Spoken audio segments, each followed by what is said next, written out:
そうだ。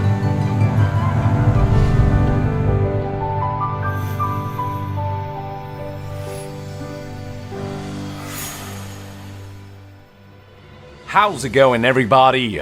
It's Young here, and welcome to day 19 of the Final Fantasy XV Countdown Retrospective. We are officially down to the tens of days, folks, only a little bit more to go. Before you proceed, I highly recommend you check out day 20, in which I shared the rest of the news for Tokyo Game Show 2014, as well as a tech demo that Square Enix showcased during the event. In this video, I'll be talking about more new Final Fantasy XV information and footage that game director Hajime Tabata shared with us throughout the months of October and November. There is a lot to talk about, so without further ado, let's dive right into it.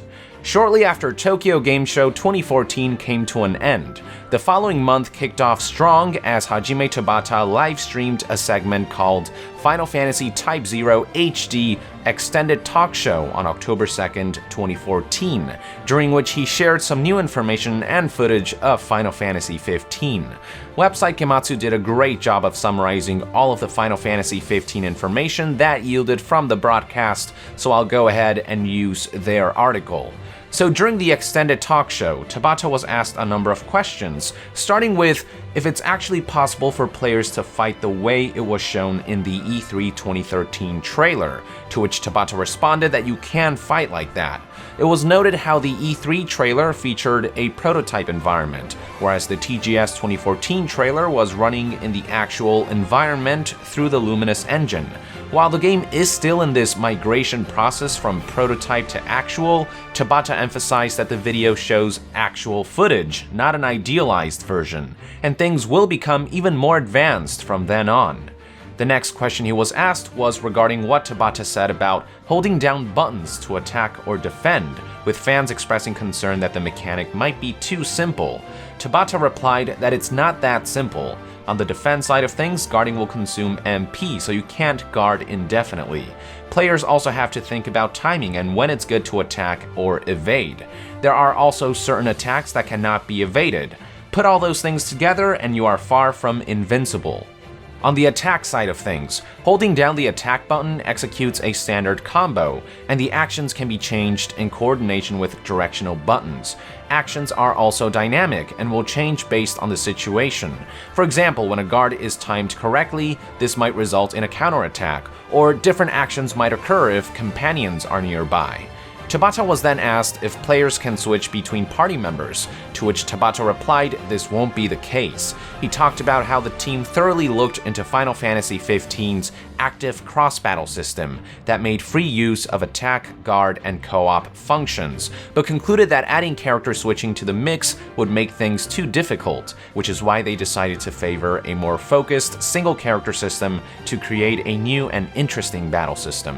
The next couple of questions were regarding gameplay mechanics. When asked about jumping, Tabata confirmed that there is a dedicated jump button.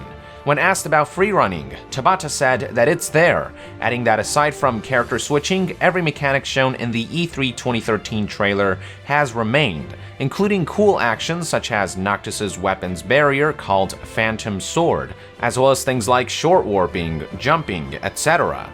The topic then shifted to weapon selection. Tabata said you set them yourself before battle, with different weapons being able to be assigned to different actions. Only one weapon can be selected as the main one though, but that weapon may come with various techniques that players can use at their discretion. Tabata added that besides the basic attack button, there will also be a technique button. Moving on, Tabata was asked if Final Fantasy XV is more like Kingdom Hearts or Type 0, to which Tabata replied that while holding down the attack button for a standard combo is similar to Type 0, overall it will be different from both titles. The topic then shifted back to concerns about the game's combat being too simple, and Tabata's response was that the team is developing a combat system that players can easily pick up to widen the appeal, but the game as a whole will not be casual. The next question was if Tabata would listen to feedback from the upcoming Duscae demo, and his response was that they want to reference audience feedback during development, but how they're going to do that is still under review. Last but not least, for questions, he was asked if his information output has been poor, to which Tabata basically said maybe, but he wanted to make the current situation clear. The article concluded by detailing some general information that Tabata shared throughout the show, starting with some of the game's various systems. In terms of Final Fantasy XV's cooperative chains and growth, Tabata said that co-op moves with party members aren't a one-off thing, they can be done continuously. Invoking these co-op moves is also automatic, but players have to aim to hit their mark. Pairing also comes into play in co-op moves. When avoiding enemy attacks, there might be an on-screen prompt to connect the parry with a co-op move. Tabata added that you can't auto-parry like you can auto-attack or auto-defend, and as a result, he feels that co-op moves from a parry are satisfying to pull off. We then have the last bits of general information from the extended talk show. Tabata mentioned how while there are parts of Versus 13 that ended up changing, he believes they've been developed in more interesting ways. He also mentioned that the development staff keep him aware of what people say online, and he talked about how he'd like to do another live broadcast like this on November 1st to address any concerns. Finally, he said that more information might be coming the following month and that the game is currently sitting at around 55% complete, which puts them at a phase where they're mass-producing resource material. After that, it becomes a fight against resources and time. So with that out of the way, check out this demo that Tabata showcased during the broadcast to update fans on how the game is coming along. エボニーからルミナスへの移行が進んでいるっていうのがこれでちょっとお分かりいただけるこれ今 TGS の、はい、通常版ですね、はい、これが基本のアサルトこれ出てますよねあ、早いこのファントムソード状態だと展開が高速なので全然どっさり来てないんじゃないかと思うんですよね、でここら辺の空中挙動がまだ本仕様ではないので、なかなか綺麗にいろんなアクションがつながっていかないんですけど、でも感触的には E3 の時のバトルはこれにかなり近くなってるんじゃないかな。こういうバトルでそうですね。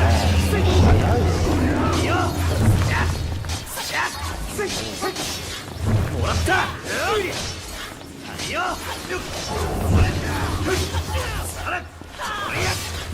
これも無制限に使える技ではないので、出しどころを考えて使っていく攻撃ですね。今ちょっとジャンプしましたね。あれかまだ仮のジャンプですけど。できるぞっていうためのジャンプ。そうです。ジャンプありますよ、そりゃ。ジャンプありました。はい。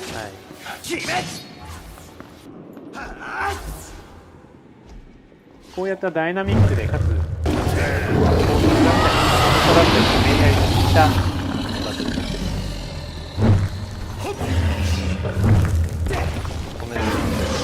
はい、ゆっくり見てみてください。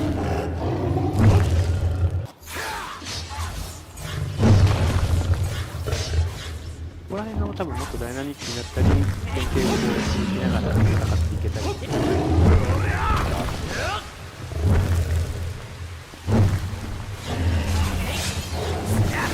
なみにこの2種類は、キングダムのバトルをなるほど。やっぱりそのスクエニでもバトルを作ることに長けた。はい。So yeah, the game was clearly taking form, which was good to see. Obviously, a lot of the systems and mechanics have drastically changed since, but this was undeniably an important stepping stone. Now, this wasn't the only footage that we got to see this month. Between October 29th and November 2nd, 2014, Paris played host to a gaming event called Paris Game Week, and Square Enix made an appearance to showcase 2 new Final Fantasy XV videos. While the footage was first shown to attendees of the event, it wouldn't take long for Square Enix to release them to the general public. On October 31st, 2014, Square Enix broadcasted their first ever Active Time Report livestream, through which we were shown both footage presented in Paris Game Week 2014. Now, since the footage was live streamed, the quality of the footage was somewhat low with its 720p resolution and low bitrate, not to mention the Japanese audio commentary permeating throughout. So instead of showing you that, I'm going to skip ahead to November 14th, 2014. On this date, Square Enix released clean 1080p versions of the two videos. The first one is a showcase of the open world, and the second one is a tech demo showing off the capabilities of the Luminous engine. Check them out.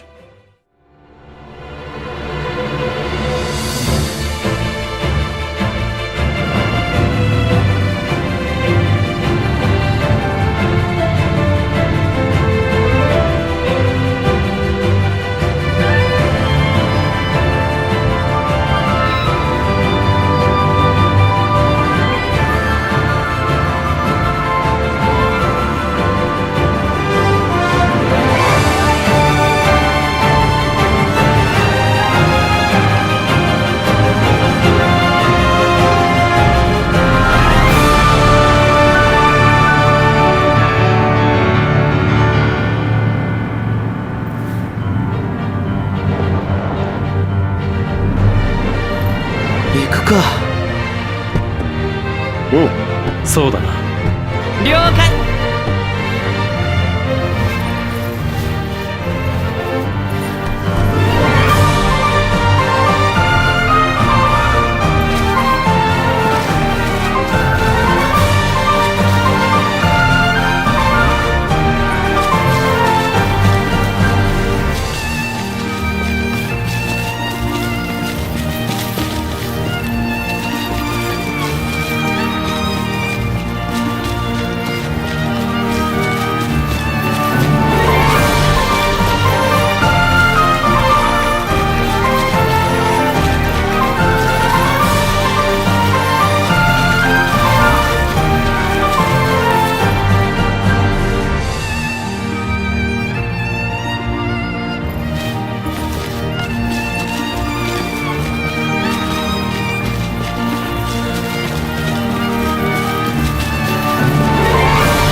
やったな。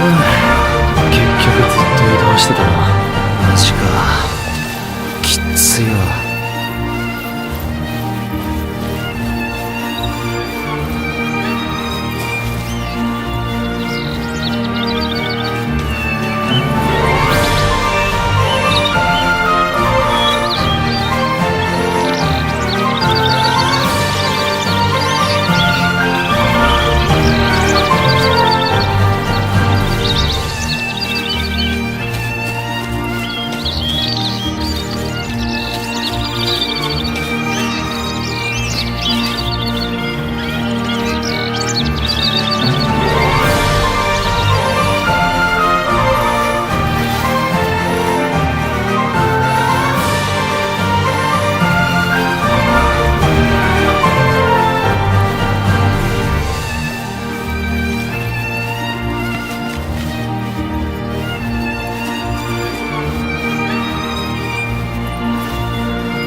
行くか。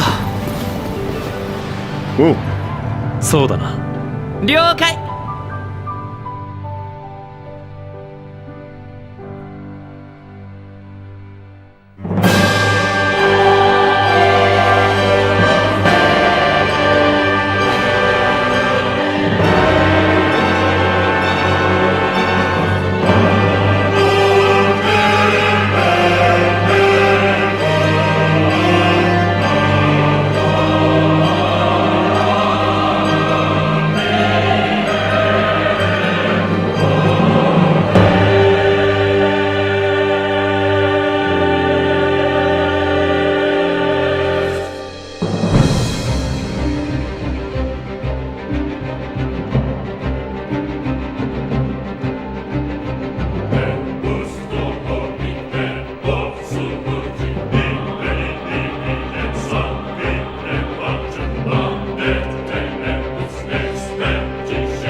So yeah, pretty cool stuff. Now, I know a lot of this footage won't evoke the same excitement today as it did back then, but keep in mind that at the time this was a big deal.